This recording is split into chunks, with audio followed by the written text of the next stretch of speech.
ngauzawana nangse kalapana langoy chan nushibana nangse pamjabada mapacha ngauzawana nangse kalapana langoy chan nushibana nangse nangi namin tako haita aigi thamin hanle nangi maram hangu haita tamagi saulangle ngawe jate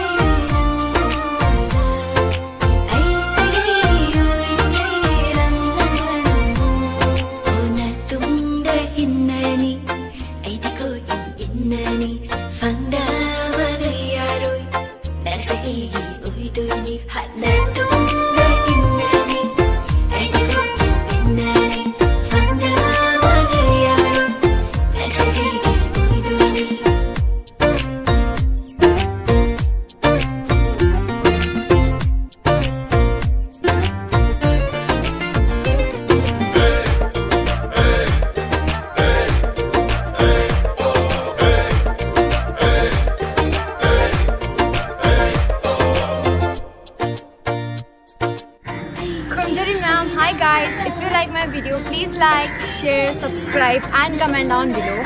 Mayamna aigi videos ibu nungsi bidna like, share, subscribe ado comment ju tabiram.